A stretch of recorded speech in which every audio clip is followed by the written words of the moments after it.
Assalamualaikum warahmatullahi wabarakatuh. Perkenalkan, nama saya Mustalifah dari Stikes Kiva, kelas SF243A dengan nomor NIM yaitu 0242010075. Di sini saya akan menjelaskan pengujian instrumen penelitian menggunakan uji validitas dan uji reliabilitas dengan aplikasi Microsoft Excel dan SPSS. Sebelumnya di sini saya akan menjelaskan apa itu uji validitas dan apa itu uji reliabilitas. Yang pertama di sini mengenai uji validitas. Uji validitas itu adalah pengujian instrumen untuk memastikan kelayakan alat ukur yang akan digunakan. Di sini kriteria pengujian uji validitas itu terdapat dua elemen, yaitu perbandingan nilai R hitung dan R tabel. Kemudian yang kedua menggunakan nilai signifikansi. Yang pertama yaitu perbandingan nilai R hitung dan R tabel, di mana nilai R hitung akan kita cari dan R tabel yaitu adalah yang terdapat di tabel product moment. Di sini untuk perbandingan nilai R hitung dan R tabel yaitu ada dua kriteria, di mana kriteria yang pertama jika R hitungnya lebih besar sama dengan R tabel, maka instrumen tersebut dikatakan valid. Tapi apabila R hitungnya lebih kecil dari R tabel, maka dikatakan tidak valid. Kemudian yang kedua yaitu menggunakan nilai signifikansi, di mana jika nilai signifikansinya lebih kecil dari 0,05, maka dikatakan valid. Tetapi bila signifikansinya lebih besar sama dengan 0,05, maka dikatakan tidak valid. Selanjutnya yaitu adalah uji reliabilitas, di mana uji reliabilitas ini adalah pengujian instrumen yang digunakan untuk memastikan konsistensi alat ukur yang akan digunakan. Kriteria dari pengujian uji reliabilitas ini yaitu menurut Sugiono pada tahun 2016 dikatakan bahwa suatu instrumen dikatakan handal jika nilai Cronbench alfanya lebih besar dari 0,60. Dan di sini adalah tabel product moment yang akan digunakan sebagai acuan pada pengujian instrumen penelitian. Lalu di sini kita sudah mempunyai data penelitian, yaitu di sini kita bisa mentotalkan dulu dari masing-masing responden, yaitu dengan cara sama dengan sum. Kemudian klik kurung buka, lalu klik dari pernyataan pertama sampai pernyataan yang terakhir, dan kurung tutup. Dan klik enter, di sini kita sudah mendapatkan total masing-masing respondents. Untuk bagian ini kita hapus saja.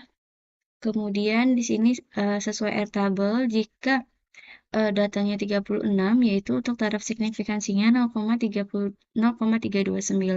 Lalu kita di sini kita tuliskan 0,329 dan pernyataan 1 kita dari pernyataan 1 sampai pernyataan 15 kita drag saja.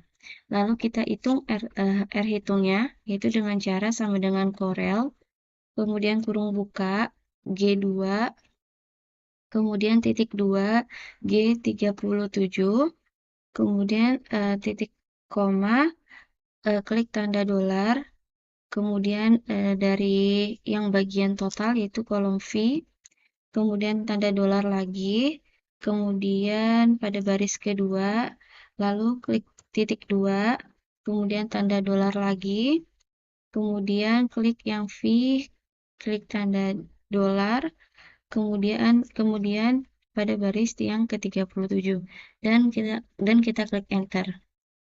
Lalu di sini kita bisa mendragnya sampai pernyataan terakhir.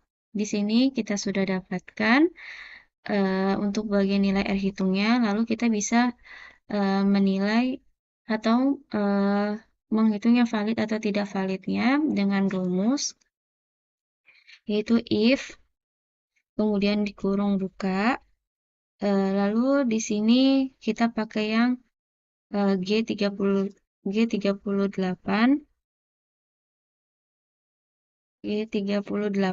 kemudian klik tanda lebih besar, kemudian G39, kemudian klik tanda titik koma, kemudian tanda petik V, kemudian titik koma lagi dan tanda petik lagi, kemudian huruf T, tanda petik, kurung tutup, dan enter. Dan di sini kita bisa mendragnya lagi sampai pernyataan yang terakhir. Dan nilai ini akan sama pada uji SPSS. Kemudian langkah selanjutnya kita bisa menggunakan aplikasi SPSS. Sebelumnya di sini kita akan mengcopy dulu pada bagian yang kolom pernyataan pertama sampai yang total. Kemudian kita klik Ctrl C, lalu di bagian eh, data view kita tinggal menyalinnya dengan cara Ctrl paste. Nah, di sini sudah terdapat semua, sudah tersalin data-datanya. Lalu kita ke bagian variable view. Di sini untuk bagian yang name, kita bisa mengubahnya dengan P1. P1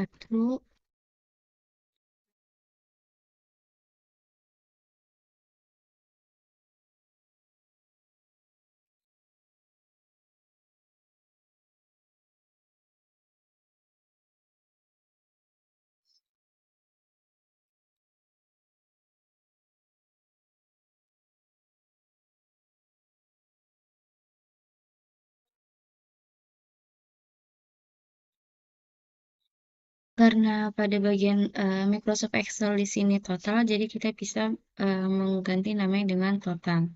Lalu untuk bagian desimal di sini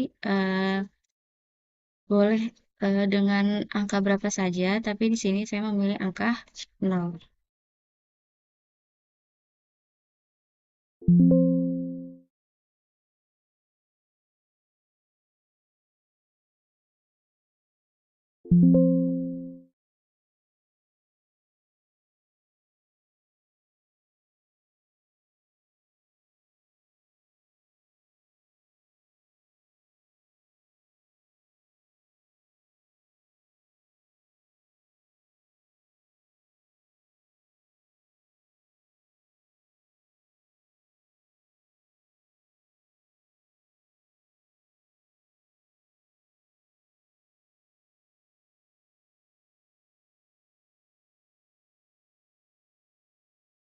Pada bagian measure, kita bisa mengubahnya dengan scale.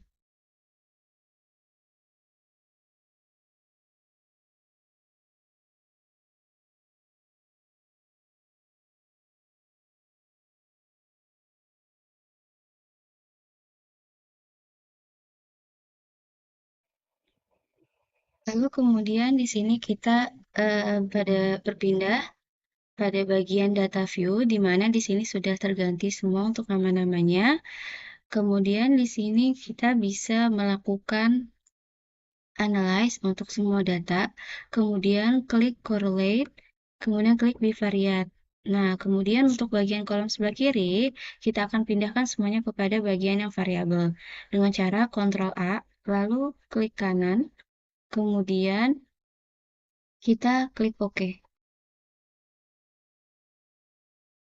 Dan di sini sudah keluar untuk masing-masing datanya, di mana kita bisa membacanya bagian kanan maupun bagian yang paling bawah.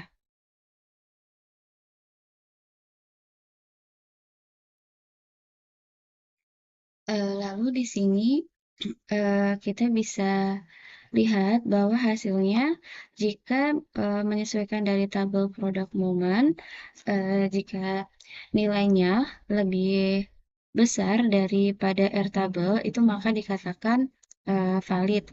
Tetapi apabila nilai signifikansinya lebih kecil dari 0,05, maka data tersebut dikatakan valid.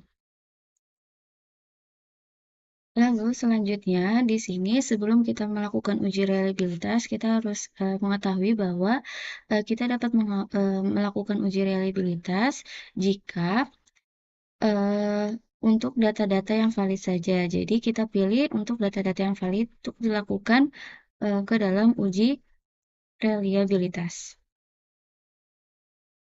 Untuk melakukan uji reliabilitas, kita di sini dapat mengklik Analyze, kemudian kita pilih pada bagian Scale, kemudian klik Reliability Analyze, Kemudian kita pilih untuk bagian yang valid saja.